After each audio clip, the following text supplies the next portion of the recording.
Hello friends, welcome to Techifin. तो ये video उन लोगों के लिए है जो कि पर्सनल लोन लेना चाह रहे हैं या फिर फ्यूचर में पर्सनल लोन लेने की प्लानिंग है। वैसे मैं ये पहले क्लियर कर देना चाहता हूँ कि मैं कोई लोन को प्रमोट नहीं कर रहा हूँ। मेरा बिल्कुल भी ऐसा इरादा नहीं है कि हर कोई लोन ले, हर किसी के पास लोन हो। लेकिन क्या किया जाए, मजबूरी आ जाती है तो लोग लेते हैं लोन। अदरवाइज़ किसी के चाहने ना चाहने से तो कुछ नहीं होता है। तो भले ही मैं कितना भी चाह लूँ कि कोई लोन ना ले, कोई लोन के लिए अप्लाई ना करे, तो मेरे चाह लेने से तो कुछ होने वाला नहीं है। हमें से किसी को भी कभी भी अर्जेंटली पैसों की ज़रूरत पड़ सकती है, और ऐसा ज़रूरी तो है नहीं कि जिनको भी पैसों की ज़रूरत पड़े उनको अचानक से जो है किसी न किसी से पैसे मिल जाएं। तो ऐसी कुछ मजबूरियां कभी कभी को आ जाती हैं कि हमें लोन लेने की ज़रूरत पड़ जाती है। और मैं आप लोगों को बताना चाहूँगा कि मैंने खुद भी लोन ले रखा है, मेरा खुद का भी लोन चल रहा है। लेकिन मैं आप लोगों को यही सजेस्ट करना चाहूँगा कि जितना हो सके आप लोन लेने से बचें। लेकिन अगर मजबूरी आ जाए, लोन लेना ही पड़े, उसके अलावा कोई और ऑप्शन ना हो, तो फिर क्या किया जा सकता है। तो अब आइए सीधा वीडियो के टॉपिक की तरफ बढ़ते हैं। तो इस वीडियो में मैं आप लोगों को कुछ प्रिकॉशंस, कुछ सावधानियाँ बताने वाला हूँ जो कि आपको बरतनी चाहिए है लोन लेने से पहले भी, लोन लेने के बाद भी और लोन चुका लेने के बाद भी। तो आइए इन प्रिकॉशंस के बारे में बात करते हैं। कुछ ऐसी सावधानियां जो कि आपके दिमाग में होनी ही चाहिए हैं जब आप लोन के लिए अप्लाई करने जा रहे हों। तो भी आपको जो है ये सारी बातें, ये सारे पॉइंट्स अपने दिमाग में रखने चाहिए हैं, ताकि लोन लेने में आपका कम से कम नुकसान भी हो। और उसके बाद जब आपने लोन ले लिया तो तब भी आप कुछ ऐसी सावधानियाँ जो कि बरतें ताकि आपको कोई दिक्कत ना हो लोन को चुकाने में। और पूरा लोन चुका लेने के बाद, मतलब कि पूरे लोन के पेमेंट के बाद भी आपको कुछ करना होता है। ऐसा नहीं कि आपने पूरा अपना लोन का पेमेंट कंप्लीट कर लिया है तो अब आप हाथ पे हाथ धरे रहें कि अब हमने जो अपने लोन का पूरा पेमेंट कर दिया है, अब हमें कुछ नहीं करना है। तो उसके आगे भी कुछ स्टेप्स लेने होते हैं आपको, तो उसके बारे में भी इस वीडियो में आप लोगों को बताने वाला हूँ। तो आइए सीधा आप जो वीडियो के टॉपिक की तरफ बढ़ते हैं। तो सबसे पहले तो अगर आपको लोन चाहिए ही है, क्योंकि मजबूरी है, आपको लोन लेना ही पड़ेगा, तो ऐसे में आपकी प्रायोरिटी होनी चाहिए है कोई बैंक। मतलब आप ये कोशिश करें कि आपको किसी बैंक से लोन मिल जाए, फिर चाहे तो वो पब्लिक सेक्टर बैंक हो या फिर प्राइवेट सेक्टर बैंक हो। तो बैंक से लोन लेना ज़्यादा बेहतर होगा किसी नॉन बैंकिंग फाइनेंस कंपनी के कंपैरिजन में। मतलब कि आप जो किसी फाइनेंस कंपनी, कोई जो नॉन बैंकिंग फाइनेंस कंपनी से लोन लेने की बजाय कोशिश करें कि किसी बैंक से आप लोन लें। क्योंकि ये जो नॉन बैंकिंग फाइनेंस कंपनी है, ये एक तो दुनिया भर की हैं और इनके अलग अलग तरह के रूल्स और रेगुलेशंस होते हैं, इनके अलग अलग तरह के जो नियम कायदे कानून होते हैं। और जो इंटरेस्ट रेट होता है वो भी आप देखेंगे तो कंपैरेटिवली बैंक्स के ज़्यादा होता है। हालांकि सभी नॉन बैंकिंग फाइनेंस कंपनी का इंटरेस्ट रेट ज़्यादा नहीं होता है, लेकिन अब इतनी ज़्यादा नॉन बैंकिंग फाइनेंस कंपनीज हैं कि आप जो है ढूंढने जाएंगे, चेक करने जाएंगे तो उसी में आप परेशान हो जाएंगे, उलझ जाएंगे कि आपको किस कंपनी से लोन लेना चाहिए है। तो मैं तो आपको रेकमेंड करूंगा कि आप कोशिश करें कि किसी बैंक से लोन लें, क्योंकि बैंक की अपनी एक रेप्यूटेशन होती है। बैंक जो है बहुत बड़ी कंपनी होती है, बैंक के लाखों करोड़ों में कस्टमर्स होते हैं और बैंक इस मामले में बहुत अच्छी तरह से फंक्शन करता है। बैंक का जो कामकाज का तरीका होता है वो इस मामले में बहुत सही होता है, काफ़ी अच्छा होता है। और मैं इसलिए भी कह रहा हूँ क्योंकि आप लोग ये तो जानते ही होंगे कि ढेरों नॉन बैंकिंग फाइनेंस कंपनीज है जिनके अपने अपने ऐप्स हैं। मतलब ढेरों ऐसे एप्लीकेशंस हैं जो कि आपको इंस्टेंट पर्सनल लोन देते हैं। और उनमें अगर आप जो है चेक करने जाएंगे कि जेन्युइन कौन सा है, मतलब कि कौन सा ऐप जो है आपको जो है सही तरीके से लोन देगा और उसके बाद जो है आपको कोई प्रॉब्लम नहीं आएगी, उनका जो है फंक्शन, जो काम काज का तरीका है वो भी अच्छा है। बाद में ऐसा ना हो कि आपने लोन ले लिया और आपका सिविल स्कोर ख़राब कर दिया जाए, भले ही आप जो है पेमेंट बिल्कुल टाइम पे कर रहे हैं EMIs का। तो ये सब कुछ देखना, चेक करना बहुत मुश्किल हो जाता है एक आम पब्लिक के लिए। और आप लोगों को तो ये भी पता होगा कि कितने जो है फ्रॉड होते हैं, कितने स्कैम होते हैं। ये जो इंस्टेंट पर्सनल लोन ऐप्स होते हैं उनमें कुछ ऐसे ऐप्स भी आए हैं जिन्होंने पब्लिक को जम करके लूटा है। कितने उनमें से फ्रॉड ऐप्स थे, स्कैम्स थे, चाइनीज़ ऐप्स थे, और उनको टाइम टू टाइम बैन भी किया जाता रहा है। हाँ, लेकिन इसका मतलब आप ये मत निकाल लीजिएगा कि जितने इंस्टेंट पर्सनल लोन ऐप्स होते हैं या फिर जो नॉन बैंकिंग फाइनेंस कंपनीज होती हैं वो सारी की सारी बेकार होती हैं या फिर फ्रॉड होती है या फिर स्कैम होती हैं। ऐसा नहीं होता है। बहुत सारी जेन्युइन कंपनीज हैं, बहुत सारे जेन्युइन ऐप्स हैं, तो हम सभी को नहीं कह सकते हैं। हाँ, लेकिन इन ऐप्स में इनफिल्ट्रेशन हुआ है, पास्ट में ऐसा हुआ है, चाइनीज़ ऐप्स घुसे हैं इनमें और कुछ कंपनीज ऐसी हैं जिनके काम काज का तरीका सही नहीं है, जिसके चलते कस्टमर्स को नुकसान भुगतना पड़ता है। लेकिन वहीं पे कुछ ऐसी नॉन बैंकिंग फाइनेंस कंपनीज हैं जिनके ऐसे ऐप्स हैं जो कि बहुत अच्छे से काम करते हैं, बहुत रेप्यूटेड हैं, उनका नाम है मार्केट में। तो सबसे पहले तो आपकी प्रायोरिटी होनी चाहिए है बैंक। आप कोशिश करें कि आपको किसी बैंक से लोन मिल जाए तो वो बेहतर है, और बैंक से लोन ना मिले तब आप जो है जाइए किसी नॉन बैंकिंग फाइनेंस कंपनी की तरफ। अपनी जांच पड़ताल के साथ में पहले आप छानबीन कर लीजिए कि आपको किस कंपनी से लोन चाहिए, कौन सी कंपनी जो है सही है, कौन सी कंपनी जेन्युइनली काम कर रही है, उनके काम काज का तरीका सही है, रियल कंपनी है। क्योंकि दिक्कत ये होती है कि एक बैंक से हमें जल्दी से पर्सनल लोन नहीं मिल पाता है comparatively non banking finance company के।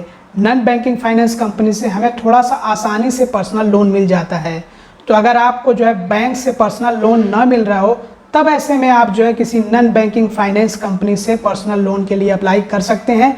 लेकिन अपनी जांच पड़ताल के साथ में पहले आपको जांच पड़ताल कर लेना है कि जिस कंपनी से आप लोन अप्लाई करने जा रहे हैं वो कंपनी कैसी है, सही है या फिर नहीं है।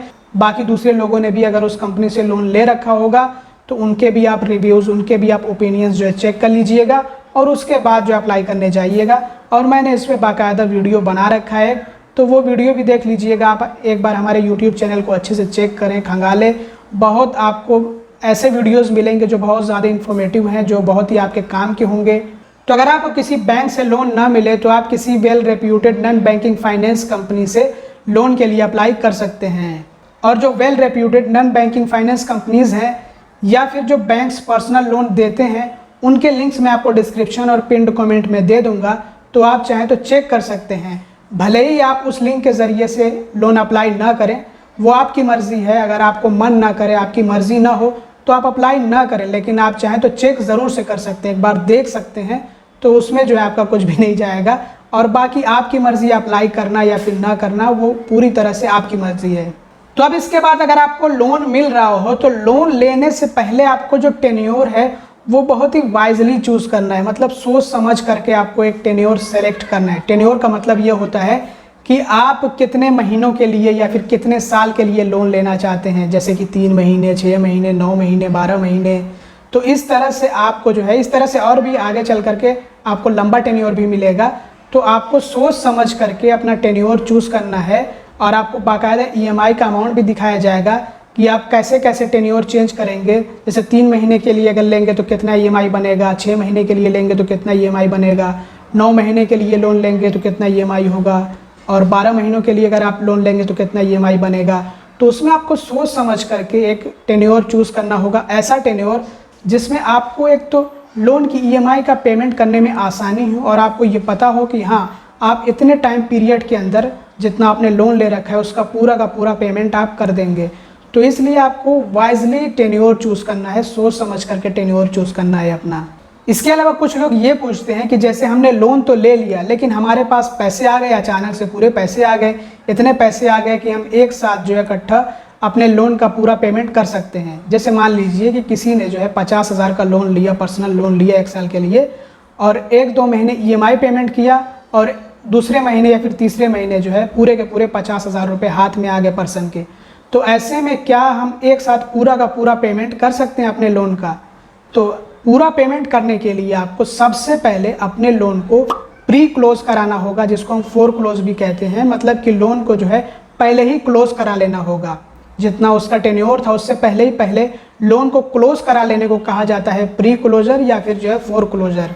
तो सबसे पहले अगर आपके पास पूरे के पूरे पैसे आ गए हों कि आप अपने लोन का पूरा पेमेंट कर सकते हैं, तो ऐसे में आप अपने बैंक से कांटेक्ट करिए, या फिर अगर कोई ऐप है या फिर मोबाइल बैंकिंग ऐप का इस्तेमाल कर रहे हैं या फिर नेट बैंकिंग का इस्तेमाल कर रहे हैं और आपको फोर क्लोजर का ऑप्शन मिल रहा है या फिर प्री क्लोजर का ऑप्शन मिल रहा है, तो आप प्री क्लोज कर सकते हैं, फोर क्लोज अपने लोन को कर सकते हैं। और जब आपका जो है लोन फोर क्लोज हो जाए या फिर प्री क्लोज हो जाए तो उसके बाद आप जो है पूरा का पूरा पेमेंट कर सकते हैं। तब जो EMI आएगा वो पूरा का पूरा अमाउंट आएगा, जितना लोन आपका बचा होगा वो पूरा का पूरा आएगा EMI में। तो आप जो है पूरा का पूरा उसका पेमेंट कर सकते हैं। पहले ही नहीं कर सकते हैं, बिना उसको जो है प्री क्लोज कराए फोर क्लोज कराए आप पहले ही पेमेंट नहीं कर सकते हैं कि आपका EMI चल रहा है और आपने पूरा का पूरा जो है एक साथ जितना लोन का अमाउंट है वो पेमेंट कर दिया। ऐसे नहीं होता है। और इसके अलावा एक बात और आपको याद रखना है कि देखिए जब आप फोर क्लोज कराएंगे, प्री क्लोज कराएंगे, तो वहाँ पे तो बैंक अपना कुछ ना कुछ फ़ायदा बनाएगा ही। अब जाहिर सी बात है कि जब बैंक आपको लोन देता है तो आपसे इंटरेस्ट वसूलता है, इंटरेस्ट लेता है, तो बैंक को फ़ायदा होता है। और जब आप अचानक से अपना लोन बंद करा देंगे, अचानक से आप जो है अपने लोन का पूरा पेमेंट करेंगे, तो बैंक को क्या फ़ायदा होगा। तो इसलिए बैंक फोर क्लोजर चार्ज या फिर जो कह लीजिए प्री क्लोजर चार्ज भी रखता है, जो कि आमतौर पर 2% से लेकर के 5% तक हो सकता है, मैक्सिमम 5% तक, जहाँ तक मैं जानता हूँ। अलग अलग बैंकों का अलग अलग होता है, कुछ बैंक 2% लेते हैं, कुछ 3% लेते हैं, कुछ 4% लेते हैं। तो इस तरह से ज़्यादा मैं समझता हूँ कि 5% होगा। 5% किसके, जितना आपका जो है पेमेंट बकाया है, जितना लोन का अमाउंट अभी आपको जो है पे करना है, उसी के 2% से लेकर के 5% तक हो सकता है। तो ये भी आपको याद रखना है, इस पर भी आपको ध्यान देना है। और लोन ले लिया है तो आपको अपने EMIs का पेमेंट बिल्कुल टाइम से करना है। आपको अपना EMI मिस नहीं करना है। EMI मिस करेंगे तो आपसे एक्स्ट्रा चार्जेस लिए जाएंगे, पेनल्टी ली जाएगी आपसे। उसके अलावा आपका सिबिल स्कोर ख़राब होगा, तो तमाम तरह की परेशानियां होंगी। तो इसलिए बेहतर ये है, मैंने आपको पहले ही बता दिया है कि आप एक ऐसा टेन्योर चूज़ करिए जिसमें आपको सहूलत हो, आपको आराम हो अपने लोन की EMI का पेमेंट करने में। तो पहले ही आप ऐसा टेन्योर चूज़ कर लीजिए कि आप EMI ईजिली पे कर सकें, और बिल्कुल टाइम से EMI का पेमेंट करें। EMI का पेमेंट करना ना भूलें। हो सके तो आजकल तो ऑटो डेबिट, ऑटो पेमेंट की फैसिलिटी मिलती है, स्टैंडिंग इंस्ट्रक्शन की फैसिलिटी मिलती है, तो वो आप इनेबल करा लीजिए, वो आप जो सेट करा लीजिए। तो उससे क्या होगा कि आपके बैंक अकाउंट से ही ऑटोमेटिकली EMI का पेमेंट हो जाएगा, आपको मैनुअली करने की ज़रूरत नहीं पड़ेगी, और आपके ऊपर बर्डन भी नहीं रहेगा, टेंशन भी लेने की ज़रूरत नहीं होगी। अपने आप ही आपके बैंक अकाउंट से वो जो EMI का पेमेंट होता रहेगा। जब EMI आएगा महीने में, तो लास्ट डेट से पहले, ड्यू डेट से पहले आपके बैंक अकाउंट से पेमेंट हो जाएगा। और इसको ECS मैंडेट भी कहते हैं या फिर मैंडेट भी कहते हैं। तो ये आप रजिस्टर करा सकते हैं।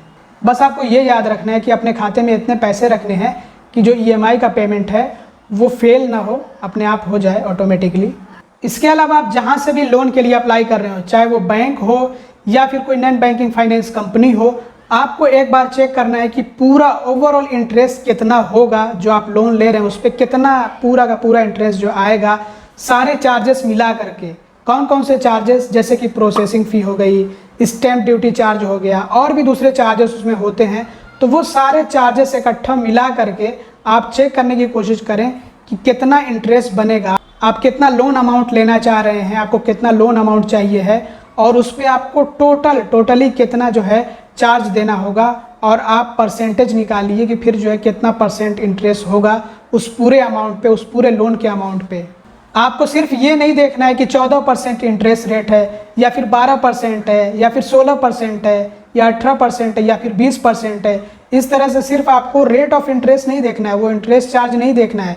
आपको पूरा का पूरा चार्ज देखना है कि जब आप लोन ले लेंगे तो उस पर आपसे कितना पूरा का पूरा चार्ज वसूला जाएगा। वो सारे चार्ज आप इकट्ठा करिए।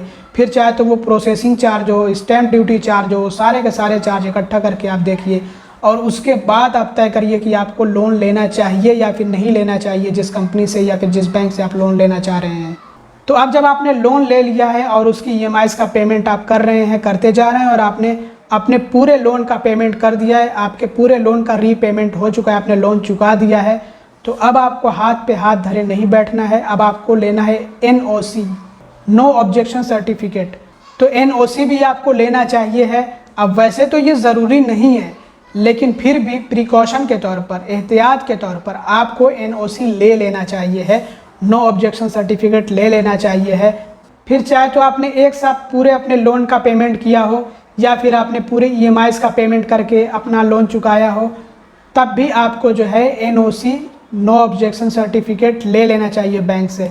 या फिर आप इसको लोन क्लोजर सर्टिफिकेट भी कह सकते हैं। वैसे तो इसको NOC कहा जाता है, नो ऑब्जेक्शन सर्टिफिकेट। मतलब अब बैंक को कोई ऑब्जेक्शन नहीं है, आपने पूरा का पूरा लोन जो है चुका दिया है, अब बैंक आपको परेशान नहीं करेगा। तो पूरा लोन चुका लेने के बाद आपको NOC ले लेना चाहिए है बैंक से, या फिर कोई नॉन बैंकिंग फाइनेंस कंपनी हो तो उससे भी ले लेना चाहिए है। मतलब कि जिस भी कंपनी या फिर जिस भी बैंक से आप लोन लिए हुए हों और वो लोन आपने पूरा का पूरा चुका दिया, उसका पूरा पेमेंट आपने कर दिया है, तो आप NOC ले लीजिए उसके लिए। तो वो आप कैसे ले सकते हैं, उसके लिए आपको डायरेक्टली कंपनी से कांटेक्ट करना होगा। अगर आपने किसी नॉन बैंकिंग फाइनेंस कंपनी से लोन लिया है तो उस कंपनी से आप कांटेक्ट करके उनसे डिमांड करिए, रिक्वेस्ट करिए NOC के लिए। और अगर आपने किसी बैंक से लोन लिया हो तो आप जो है बैंक पे विजिट कर सकते हैं, ब्रांच पे विजिट कर सकते हैं, या फिर अगर आप चाहें तो मोबाइल फ़ोन से भी उनसे कांटेक्ट कर सकते हैं और एनओसी के लिए रिक्वेस्ट कर सकते हैं। इसके अलावा ईमेल भी किया जा सकता है, आप ईमेल करके भी एनओसी के लिए रिक्वेस्ट कर सकते हैं। और आजकल तो कुछ बैंक इंटरनेट बैंकिंग में और मोबाइल बैंकिंग में भी एनओसी का ऑप्शन दे रहे हैं कि आप चाहें तो इंटरनेट बैंकिंग के ज़रिए से या फिर मोबाइल बैंकिंग के ज़रिए से भी एनओसी के लिए रिक्वेस्ट कर सकते हैं। तो आपने जिस भी बैंक से लोन ले रखा हो उसकी नेट बैंकिंग भी चेक कर लीजिएगा, मोबाइल बैंकिंग भी चेक कर लीजिएगा और ऑप्शन चेक करिएगा, ढूंढिएगा। अगर आपको कहीं ऑप्शन मिल जाए, चाहे वो सर्विस रिक्वेस्ट के अंदर हो या फिर लोन के अंदर हो, और एनओसी का आपको ऑप्शन मिल जाए तो आप वहाँ से भी एनओसी डिमांड कर सकते हैं, रिक्वेस्ट कर सकते हैं एनओसी के लिए। आपके पास एनओसी होगा तो बाद में आपको कोई दिक्कत नहीं आएगी।